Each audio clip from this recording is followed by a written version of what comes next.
విద్యార్థి ఫిట్స్ వచ్చి చనిపోయాడు అధ్యక్ష. మనం కాపాడుకోలేకపోయాం. అంబులెన్స్ ఉన్న అంబులెన్స్ హాస్పిటల్ తీసుకెళ్ళినా ఆ పిల్లడు మనం కాపాడలేకపోయాం.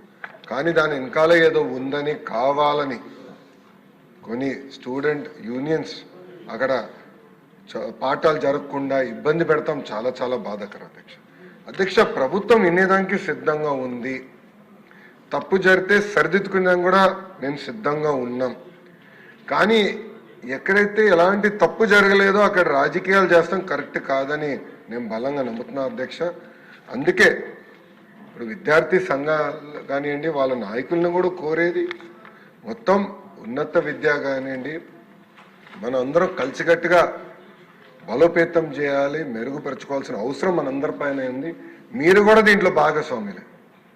కరికులం గురించి మాట్లాడదాం, ఇంప్రూవ్మెంట్స్ గురించి మాట్లాడదాం, కలిసికట్టుగా ముందరికి వెళ్దాం. పారదర్శకంగా అద్భుతమైన వైస్ ఛాన్సలర్స్ నియమిస్తున్నాం. ఎలాంటి పొలిటికల్ ఇంటర్ఫియరెన్స్ లేకుండా నియమిస్తున్నాం.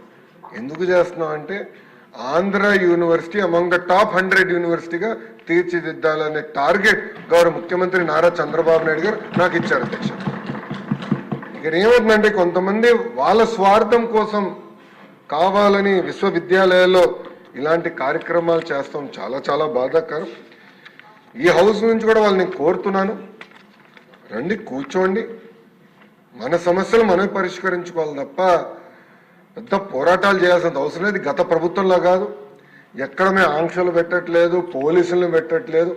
అలా అని కావాలని మన వైస్ ఛాన్సలర్ గారిని ఇబ్బంది పెడతాం కానివ్వండి, వాళ్ళ విధులకి ఇబ్బంది కలిగిస్తాం కరెక్ట్ కాదని వాళ్ళందరినీ నేను తెలియజేస్తూ, రాజు గారు చెప్పినట్లు తప్పనిసరిగా ఒక యాక్షన్ ప్లాన్ తయారు చేస్తాం దానిపైన కూడా. ఎందుకంటే పెద్ద వ్యవస్థ ఉన్నప్పుడు పొరపాట్లు జరుగుతాయి. 10 నిర్ణయాల్లో 3 పొరపాట్లు జరుగుతాయి. సరిదిద్దుకునేదానికి వైస్ ఛాన్సలర్ గారి దగ్గర నుంచి గౌరవ మంత్రి వారి వరకు నేను అందరం క్లారిటీతో ఉన్నప్పుడు వాళ్ళు వచ్చి మాట్లాడాలి, సమస్య పరిష్కరించి ముందరికి వెళ్ళాలి. అంతేగాని ఇబ్బంది పెడతాం కరెక్ట్ కాదు. పిల్లలు చదువుకునే విశ్వవిద్యాలయాల్లో ఈ గొడవలు సృష్టిస్తే కరెక్ట్ కాదని మేము కూడా బలంగా నమ్ముతాం. వాళ్ళకి అప్పీల్ చేస్తున్నా. లేదు వాళ్ళు మారకపోతే మటుకు కఠినమైన యాక్షన్ మేమైతే తీసుకుంటాం అధ్యక్ష. వాళ్ళు కూర్చోవాలి, చర్చించాలి, మాట్లాడుకోవాలి. అంతేగాని ఆటంకాలకి ఇబ్బందులు కలిగిస్తాం మటుకు కరెక్ట్ కాదని వాళ్ళు కూడా నేను తెలియజేసుకుంటూ, తప్పనిసరిగా ఎంక్వైరీ కమిటీ మేము ఫామ్ చేస్తాం. రిపోర్ట్ 100 రోజుల్లో వచ్చే విధంగా మేము కృషి చేసి రిపోర్ట్ వచ్చిన తర్వాత యాక్షన్ తీసుకుంటామని గౌరవ సభ్యులకు నేను తెలియజేస్తాను. ఒక విద్యార్థి ఫిట్స్ వచ్చి చనిపోయాడు అధ్యక్ష. మనం కాపాడుకోలేకపోయాం. అంబులెన్స్ ఉన్న అంబులెన్స్ హాస్పిటల్ తీసుకెళ్ళినా ఆ పిల్లడు మనం కాపాడలేకపోయాం.